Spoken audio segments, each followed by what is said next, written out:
Welcome to SCN Corporate Connect. I'm Greg Greenberg, reporting live from United Nations Plaza. And my guest is author and activist Marianne Schnall. Welcome, Marianne. Thank you. Happy to be here. Well, it's a great day. It's International Women's Day. They're kicking off the Decade of Women here at the UN. What does that mean to you and your work? I mean, it means everything to my work. I mean, I've been working representing women's issues through my writing and my nonprofit feminist.com, and now my new platform, What Will It Take, all trying to amplify women's voices, women's organizations.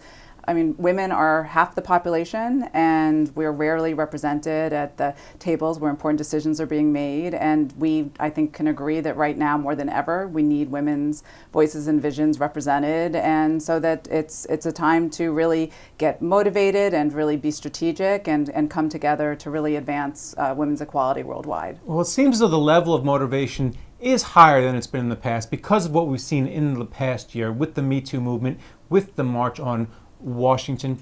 Can you just take a quick look back and then we'll look ahead? What do you make of what we've seen in the past 12 months? Yeah, I actually did a year-end piece for CNN called 2018 will be the Year of Women, Year of Women, Decade of Women, just wanting to really amplify and spotlight all of these signs of hope and change that we've seen, starting with, as you said, that historic Women's March, and then leading into Me Too and the fact that women are really rising up, using their voices, speaking their truths, sharing their stories.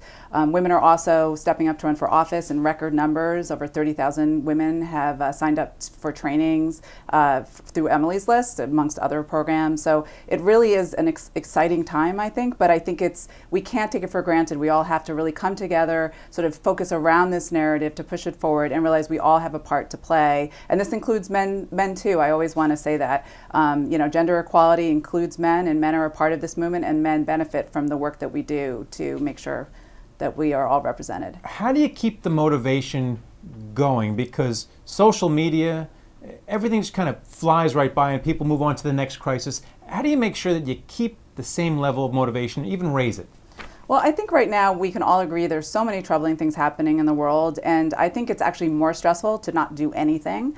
I also think it's a matter of realizing to hook into things like Decade of Women. I'm launching a whole Year of Women events and a digital campaign as well, and my What Will It Take platform. There are so many different resources, organizations.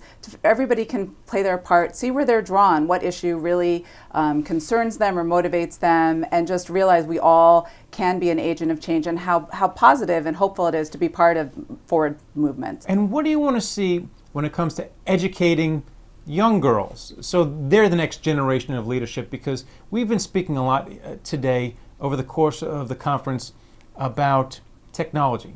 Got to get more young girls interested in STEM, so they're going to be leading tech companies in Silicon Valley in 10, 15 years. Same thing in terms of finance and getting them into senior roles on Wall Street. Can you just talk about the topic of education for a little bit? Yeah, I mean, I have two daughters, and actually I feel very heartened that they're much more sort of like centered in power than I was at their age. So I think there has been progress, but there's a lot of disempowering messages that come from the media and from our society at large that try to sort of just have women doubt themselves, focus on their looks, all of these very disempowering messages. So I think it really is up to all of us, parents, educators, the media, to really promote positive role models for women and messages that really get them to realize their agency and that they should see themselves as leaders, and we need them. And then finally, once again, the rhetoric has been really loud over the past 12 months. There's been a lot of fighting, marching, shouting.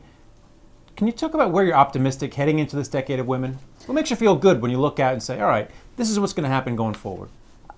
There's energy that I've never seen before. I've been working in this space for 20 years, and things that were really thought of as like marginalized women's issues are really becoming part of like mainstream news. And I see people who weren't normally interested activated in a way that I haven't seen before. So I feel very hopeful about that, and I feel hopeful that it's also an intersectional movement. I think men feel a part of it. I think we're also realizing that all groups that feel marginalized are that we have to work intersectionally with as a movement for equality and justice for all, and that we'll all benefit from a more equal and just world. Well, it's great to hear. Thanks a lot for coming on and talking about it. Thank you so much.